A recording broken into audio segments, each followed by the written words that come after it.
A past filled with terror. On Dark Hollow Road, Mary Alice Brown and her siblings know little more than poverty and abuse at their father's hands. Getting rid of him seemed the answer to bring joy back into their lives. When that fails, Mary takes it upon herself to serve up justice. A present full of dread. After an unusual visit from a woman looking to borrow sugar, the theft of his coloring book, and complaints about 3 children bothering him in the night, 6-year-old Brandon Evenson, who lives within walking distance of Dark Hollow Road, goes missing.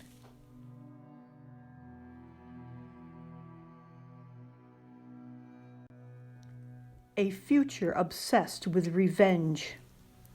Desperate, Brandon's parents seek answers from Lee Yeager, a local who warned people of the dangers lurking at the old Brown place. But Lee's suggestion that Mary is involved in Brandon's abduction make little sense. Mary's not been seen in decades and is presumed dead. But is she? And is the house truly as abandoned as it appears to be?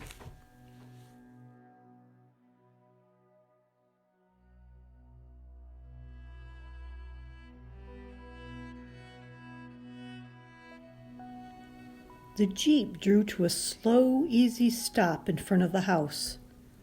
The amateur photographer in Sam was cursing the fact she'd left her camera at home. This place could make for some awesome shots, and now was the best time of year to be capturing images of spooky old houses. The weeds she and Brandon had seen at the start of summer were easily twice as thick and tall and tangled now. A waist-high wooden post that yawned backwards may have once held a mailbox, and the vaguest indications of a driveway long past its prime lingered to the right of the house. Sam didn't dare pull the vehicle into it. Along the roadside, a gray fence teetered back and forth, at times so tired it lay all the way down, lost in the overgrowth, only to rise again a few yards down and fall back again. Sam recognized it as the cheap snow fence people put up around here, wooden slats of wood wired together and rolled into a neat portable bundle. It appeared as if once upon a time it had been someone's idea of a white picket fence. If that was the case, this fairy tale clearly did not have a very happy ending. Grabbing the jar, Sam climbed out and stood by the Jeep, eyeing the front of the house and what little she could see of the property beyond. Nothing but the orange and blue reflection of the yard's massive maple tree and the sky above shifted in the 2 upstairs windows, one of which had a corner broken out of one pane. A faded orange and black sign stapled to the front door proudly proclaimed to "Keep Out."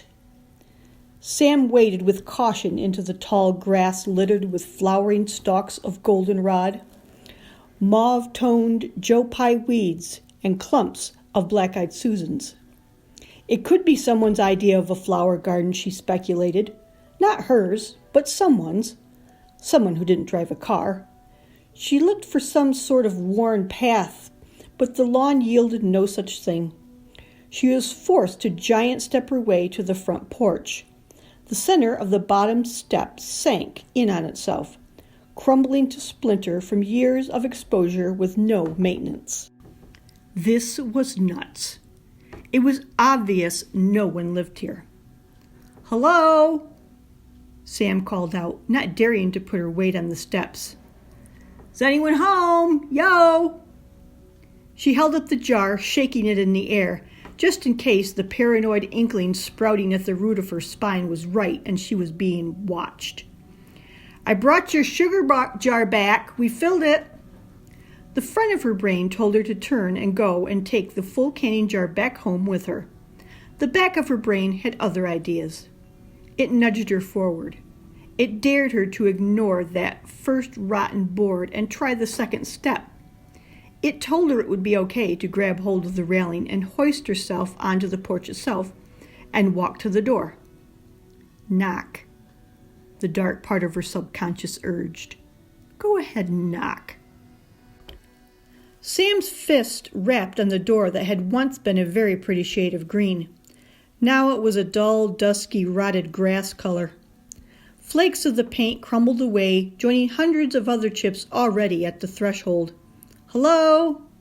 she called, knocking again before leaning to one side, trying to peer into the window to the right. She couldn't see anything and quickly realized why. A yellowed and drawn pole shade blocked her view. Sam moved down the porch to the next window. It was patched over with cardboard from the inside. She went back to the door and rapped a third time. Instead of the desolate silence of before, Sam was certain she heard movement on the other side of the door. It wasn't much, maybe the slightest shuffle of feet, the hesitant crunch of a shoe on broken glass, of someone lurking, listening, not wanting to be known. "I brought your sugar," she repeated. All was quiet again. "Hey, sugar lady, open up! I want to give you some sugar." She snorted at her own perverse humor. That sort of remark would have gotten a punch in the arm and verbal chastisement from Renee. Snarkiness was such a great way to make new friends.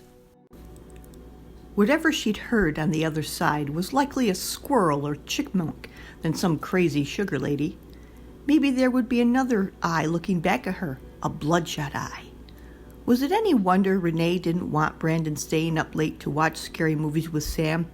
Here she was, a grown woman pushing 30, on a bright sunny day in autumn, letting her imagination get the better of her, thinking of her eyeball being poked out by some weirdo hag.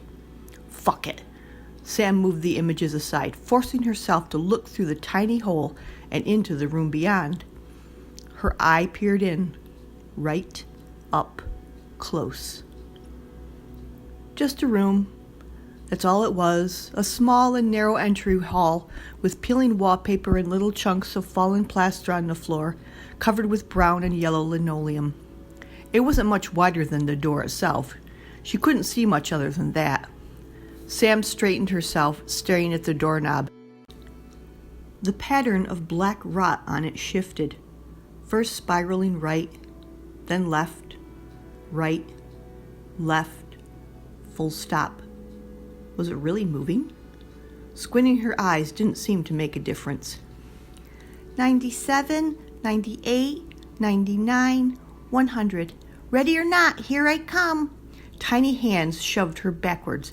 Staggering, she clutched for the railing but missed completely and prepared to meet her maker. The jar of sugar flew in the air as Sam landed hard on her ass before flopping flat on her back, breathless, stunned. Shit! Her arms flung up protectively over her head as she rolled to her side, expecting to be stampeded by the feet of a running child. Jesus H. Christ, watch it, kid! Sam held her breath, waiting in intense semi-ball, but the feet never came. There was no kid. Instead, a blue jay screeched to her left from somewhere in the overgrown lilac bush. Sam sat up, eye level with a clump of Queen Anne's lace. Wind gusted through the leaves and the trees and the tops of the tall flowers and grass around her. The world seemed to spin with them, twisting like a long line of funhouse mirrors. Sam's eyes darted back to the porch, where the door stood tall, firm, and shut against the window, where the faded shade hung and did not stir. Nobody's home. Gone fishing. Keep out. Groaning, Sam hoisted herself up. Nothing seemed out of place, sprained or broken, but she might have a bruise on her ass by the end of the day. 10 feet away, the canning jar remained miraculously intact in a thick clump of browning weeds. She scooped it up and gave it a quick inspection. Not a scratch. "We're not done." She addressed the house and whatever mute, unseen occupant it harbored. "And you aren't getting your sugar until you can come to the front door like a sane, decent human being, you stupid bitch." Sam turned and worked her way to the Jeep quick time. Not running, but a far cry from a casual stroll back through the weeds and ruts and toppled fence line. Anger smothered any fear, and Slayer drowned out the growl Sam used to throttle the fear that dared linger around the edges of that anger.